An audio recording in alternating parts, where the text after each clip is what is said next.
there's a concept called financial abstraction.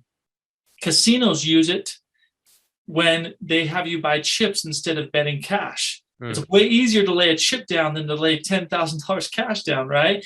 And it's also the game rooms. It's way easier to put tokens in a machine than put coins, because it's less real. Well, when credit cards and debit cards were introduced into the marketplace, really what was introduced was financial abstraction to the masses.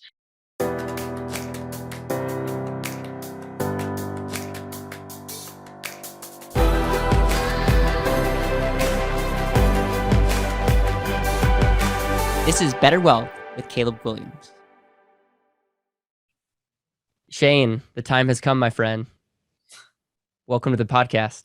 Thank you, Caleb. It is really great to be with you. Seriously, I'm excited about this. I want to just cut to the chase here.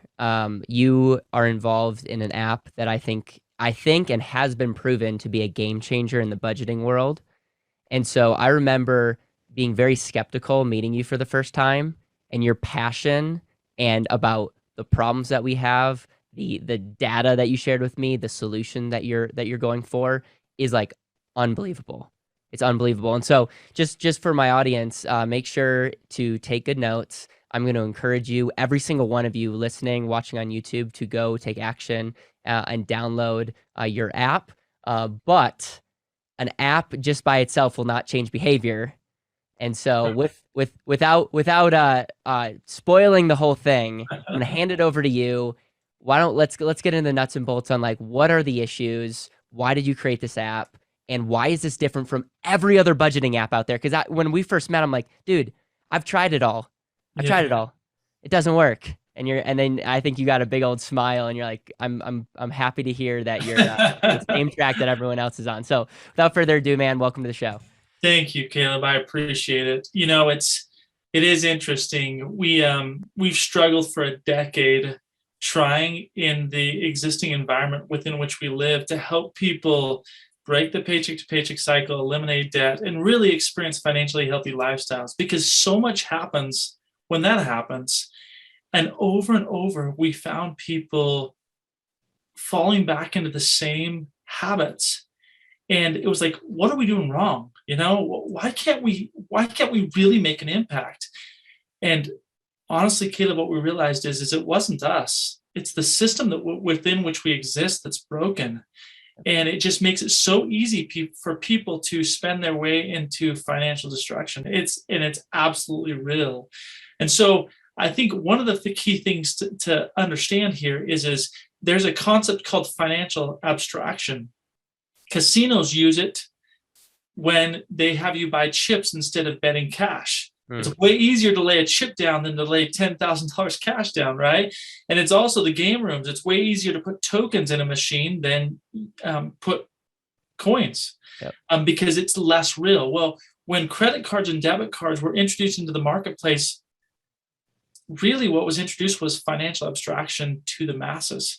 And so it broke this connection between spending and money. 50 years ago, we used cash and we used checks, and there was a check book, and we created a balance, right? Every time we spent, so we were aware.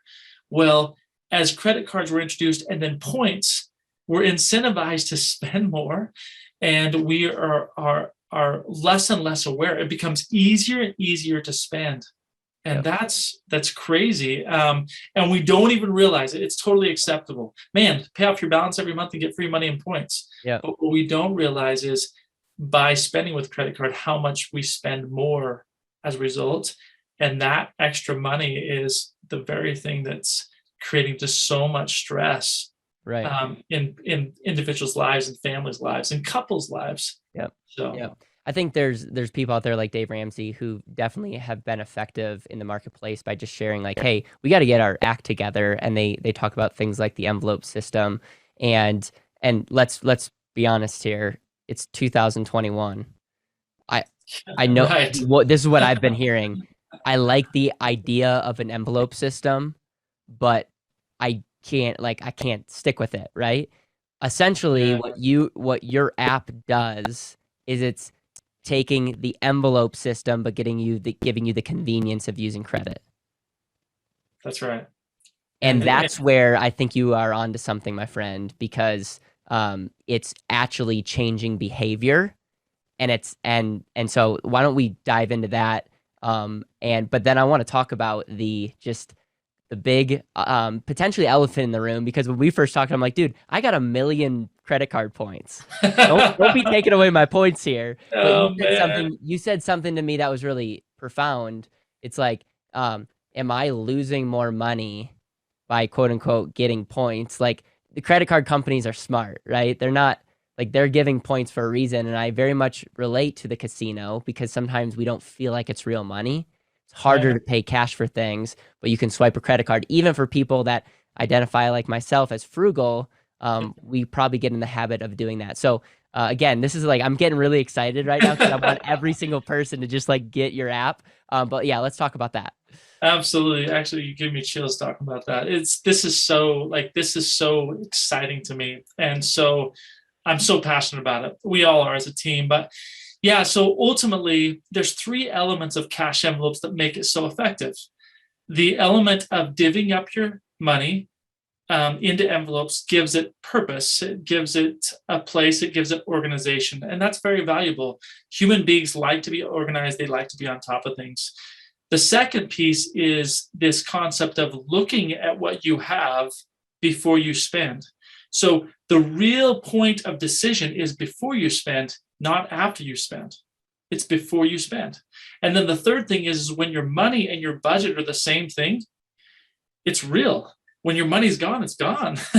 And you see in real time the limits and also the possibilities of your money. Because the truth is we have money, you can either spend it or save it, like you said, Caleb. That's the truth. Yep. And spending it today creates memories, and you're only going to live once. But saving it for tomorrow creates security and memories for tomorrow, because that's also important. So this creating awareness allows you to make good decisions in the moment. And so having said that, everyone thinks cash is hard to let go of. We don't believe that that's true. We believe that when you are aware, that is what creates the wisdom and the change of behavior. Okay. And so what QubeMoney does is it is a digital envelope system. We call them cubes, that gives you the ability to divvy up your money. In fact, you can have 100 accounts in one account, which is really cool. So you can have 100 budget accounts within your one account, and it allows you to give that organization. But then it's connected to it's actually a patented card, a default zero card. So our Qube card will only allow you to spend if you first open one of those digital envelopes. And it controls your spending to the balance in that cube. And it all happens in real time. So literally, when I go to the grocery store, when I go to buy gas, I simply face recognition, open my app, and I tap that fuel cube, and immediately within 0.035 seconds, that money is available on the card and ready to spend. And as soon as I transact, it closes the cube, returns the card to default zero, and updates the balance of my cube in real time, so I know exactly how much I have left. And if you're in a couple situation, it'll send a notification to your companion, and so you're completely on the same page. No more fighting about money. You're always on top of it. And it creates that same awareness, and it ledgers it for you too. So no more tracking transactions, no more, you know what I mean? Which takes hours a month, which is what all the other systems do. Right. So I'm gonna share this again, because I didn't get it the first time that I heard it. But then you actually showed me your personal cube. Like, it was amazing. So what happens is money flows in, and what usually happens to people is it flows into a bank account. They may, if they're rare, have a budget, right, on Mint or something, and it's like, okay, I'm only going to spend this much, but the money's not in certain accounts, and it's just like you got to track, and it doesn't change behavior. It's just kind of like a good intention. What your app does is your money has to go somewhere. It's got to be saved. It's got to go in paying bills. Is each bill its own cube? That's right. Each bill is its own cube. Groceries, put money in groceries and other things, and so the money is in those virtual envelopes. And then what's amazing is you're going to the store. Let's say you're going to the grocery store. You then can digitally tap your app, unlock that envelope, and instead of like having cash, it's on your card. Boom, you get the convenience of a quote unquote debit card, but you're being very, very proactive. And this is the only app that allows you to proactively actually quote unquote budget, and is another word that is used is conscious spending. That's right. You're spending on things that you value, and as a result, you're not buying dumb things, which a lot of people are just over consuming, and that's the issue. That's exactly right. And so the average person spends about $800 per month more than they would if they had conscious spending. So it's crazy to watch what happens to our users so it takes a little while to like change your thinking. Our thinking today is we have a credit card, swipe, we'll figure it out in a month. Swipe, we'll figure it out in a month, right? And let's get at these points, and we want to pay off our balance every month. That's the mentality. So it changes from that to saying, okay, this is my money. This is my plan for my money. And now I'm aware with every spend what that plan is. And am I staying in touch? Am I staying in line with that plan? And that takes a little bit of change. And so for most of our users, it takes them 90 days to really completely adopt. But once they do, they're saving between $500 and $1,500 a month. Yep.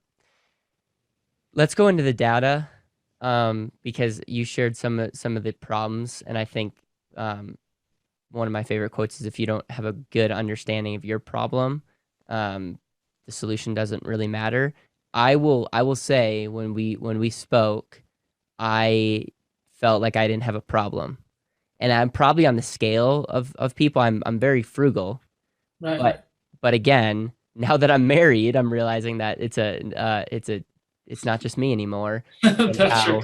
And how it's very easy to just go out to dinner and spend money or buy something, and it's like, oh, we have money,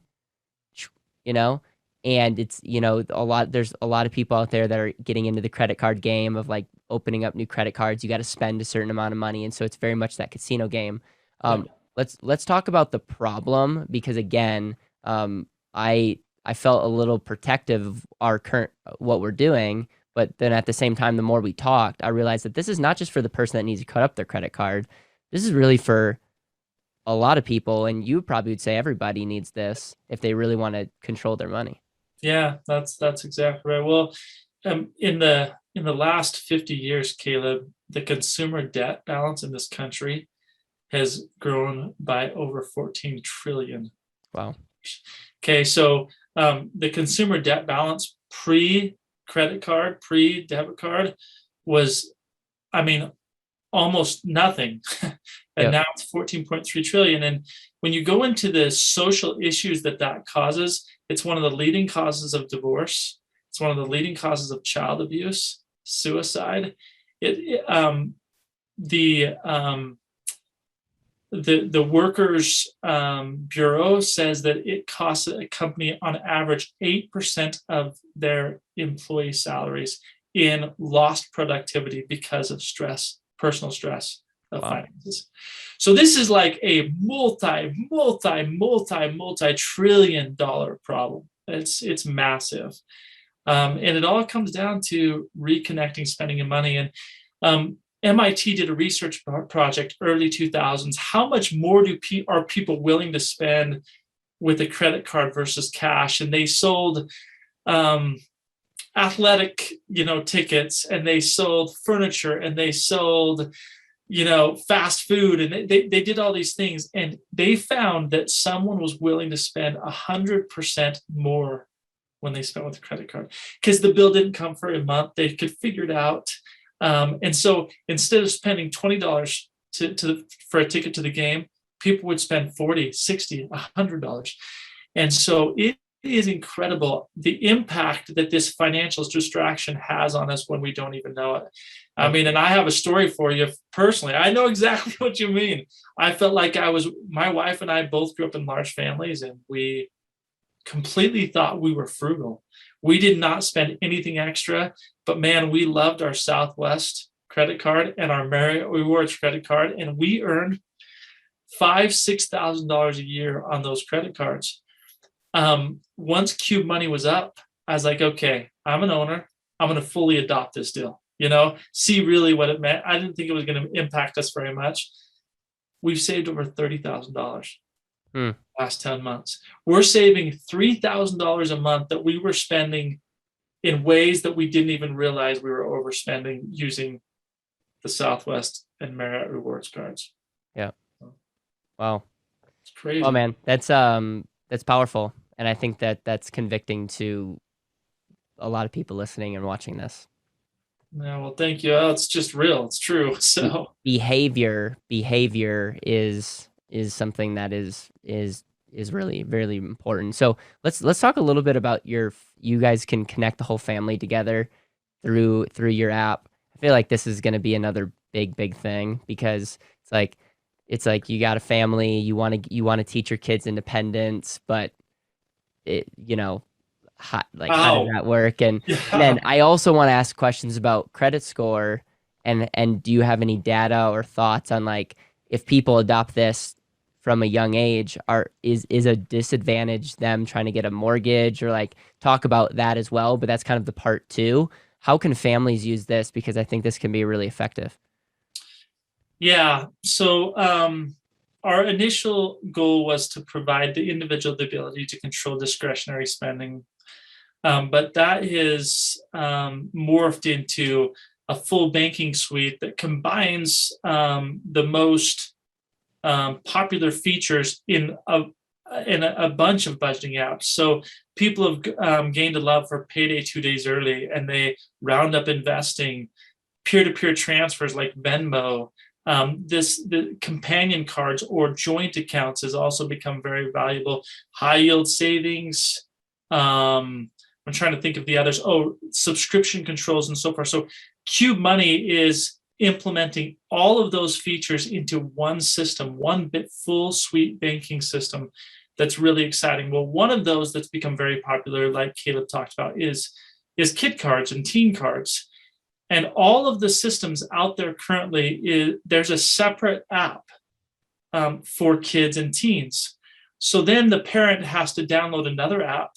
They have to learn another system, and they have to integrate or connect their accounts in another way to be able to teach their children about money. Well, what if you had that all in one system? Yep. And your children were able to understand budgeting, envelope budgeting, just like you are, and it worked the same way, yet it was a much more kid-friendly app.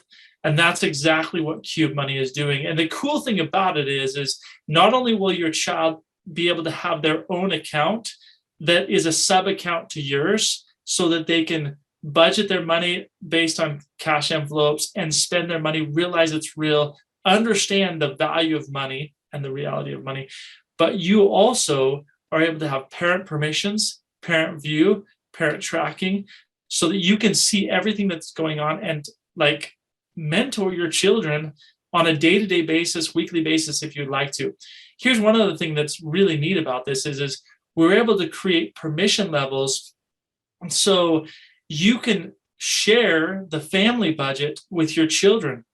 So like, for example, we have teenage sons that are playing basketball and football and soccer, and they are in town at practice, and there's oftentimes I would love for them to go and pick up some milk and eggs and whatever else, so we don't have to make an extra trip. Well, now with this, you're going to be able to share the grocery up, $20 from the grocery budget on their card. Cool. And they can spend, and it syncs with the family app.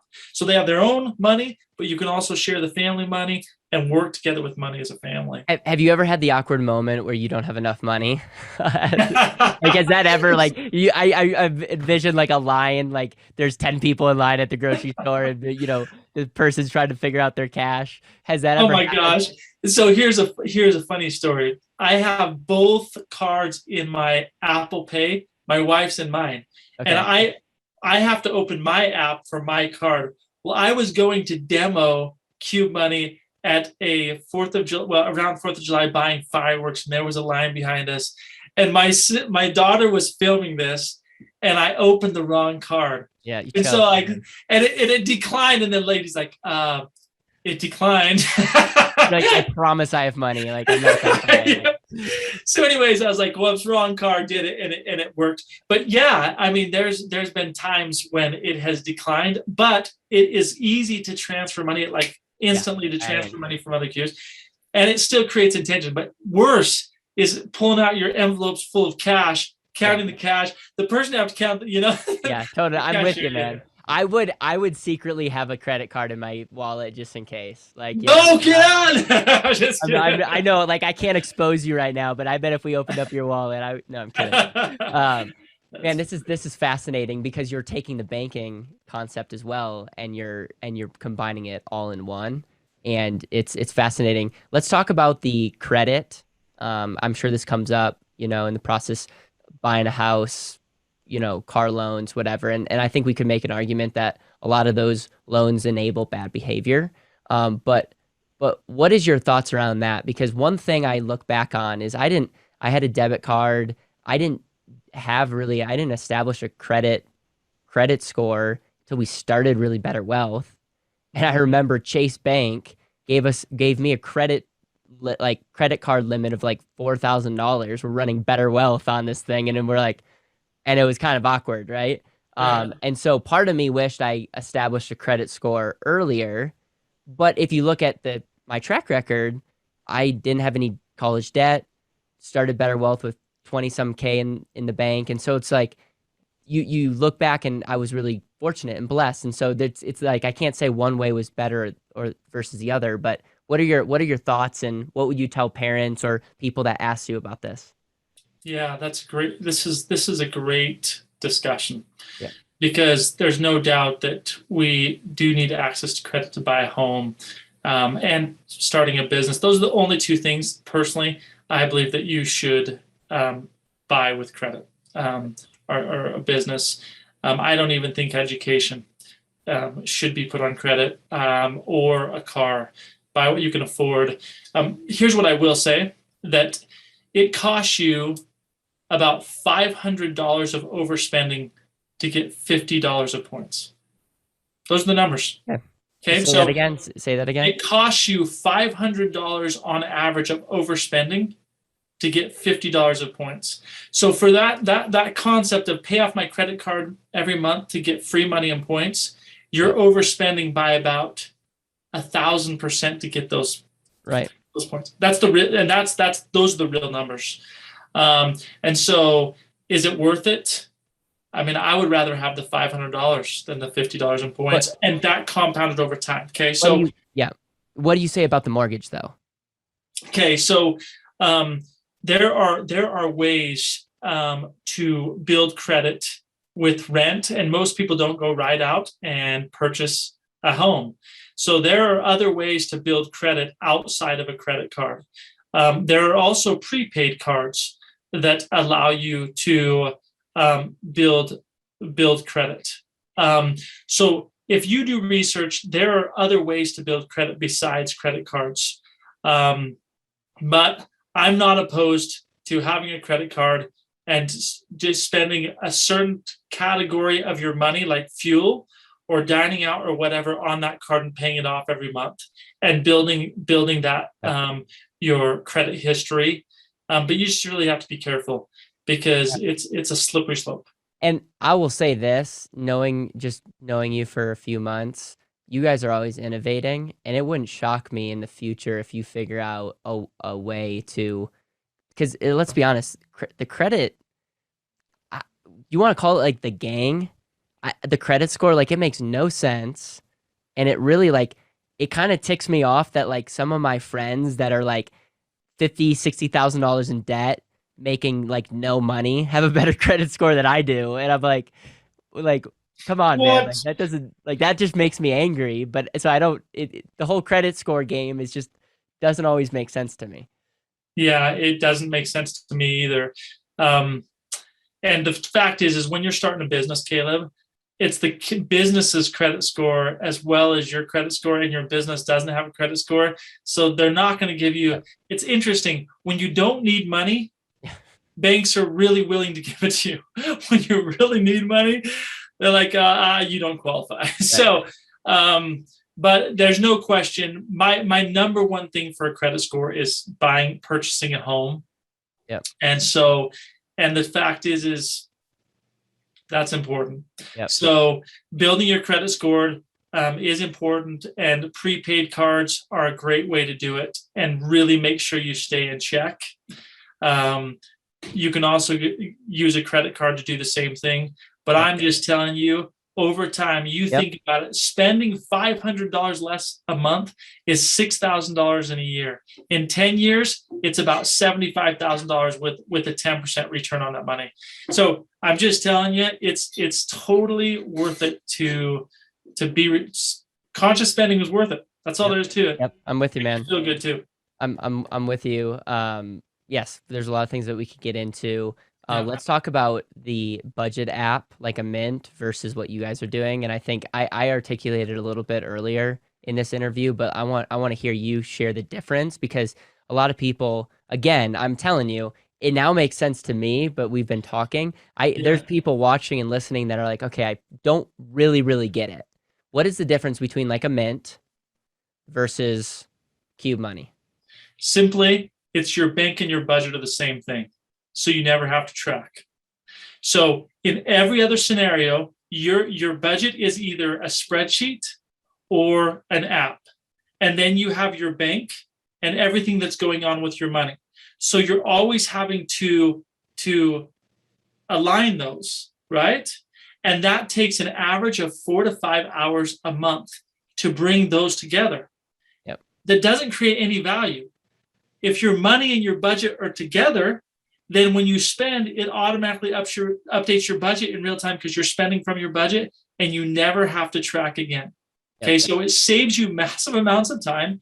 But then the second thing is when you spend and then go back and track it and you've overspent, how does it make you feel? Horrible. Guilty. Yeah. It's kind of like eating the donut and then tracking your calories. Yeah. You already ate the donut, right? And nobody does, by the way. It's like that's the thing, is nobody tracks their money because it's too much work. It is. It's after the fact, and it doesn't change behavior, and it makes you feel guilty. Yeah. But when you look at your budget before, when you tap to spend before, Yep. you're aware and you're like, listen, I allocated this money to go have this fun. This feels good. I'm excited about doing this. Or, you know what? I have some better places to utilize this money than to purchase these shoes or to go out to eat, and you know what I mean, whatever. And so it creates that real-time awareness and real-time, like your money is real because your bank and your budget are one. That's the difference. I love it. There's a lot of other questions I want to ask, but we're going to do a part 2, which I'm really excited. I'm going to ask you questions like you versus Dave Ramsey, what your thoughts are on life insurance, because I know you have a unique view of that. I'm going to ask you about, should we be paying off our mortgage? Should we be investing? So stay tuned, ladies and gentlemen, for part 2. How can people get the app, support what you're up to? I just can't encourage you guys enough to share this with people that you love. I'm all over the place on the show sometimes, but majority of people, if they track their money and they had a tool that could best do that, their life will be radically changed. And Shane, I'm so grateful that you're in my life. So how can people take advantage of this? I know that there's an education portal. I'm assuming they can go and download the app on the App Store. What's the best way to take the next step? All right. Well, so what I would recommend is we actually you get access to the app as well as free coaching and full access to a course that will totally lead you step by step how to create financial health. And that's at QubeMasters.com, Qube with a Q, QubeMasters.com. And we love BetterWealth. And so I'm going to have Caleb, he has a specific link to him. And there's actually a special offering for the BetterWealth organization or community. So he'll post a landing page that is simply that plus pages/BetterWealth. Cool. Because truly, BetterWealth is teaching some simple principles that are transformational. And what they teach is truth. It's simple, but it's truth. And it's really cool to watch what you guys are doing, Caleb, in the marketplace, in making an impact in people's lives. And I love it. So, and I appreciate that. I appreciate what you're doing, and even giving our audience just special bonuses. And so if you're on YouTube, I'm sure we're going to have the link down below. If you're listening to this on a podcast, you go into the show notes and we will include the link, and go download the app. I know that you guys have a free version. For a couple dollars a month, you can upgrade to a version that your whole family can get connected to. And it's just one of those things like, what is the cost of getting this right? And I feel grateful for you to be on the show, and remember me when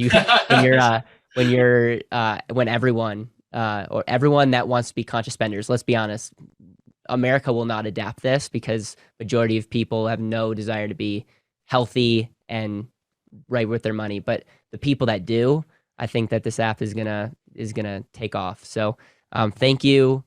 Go subscribe, like this, share this, and stay tuned for part 2, because I think Shane might be surprising you with I think some of you guys are stereotyping him, and I think he thinks about wealth very similarly, and that's how we got connected. And that's where I'm so grateful that potentially the Dave Ramsey world is colliding with the wealth building world.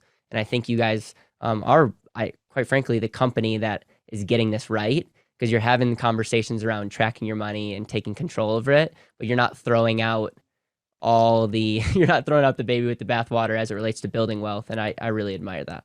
Absolutely. And I will say, man, I respect Dave Ramsey. He has made a massive impact for good, and we respect that.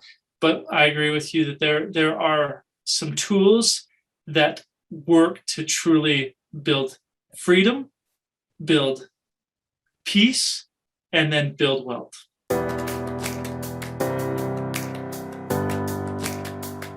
Thank you so much for listening to the BetterWealth podcast. It would mean the world to me if you could hit subscribe, leave a review, and share this with the people that you know and love.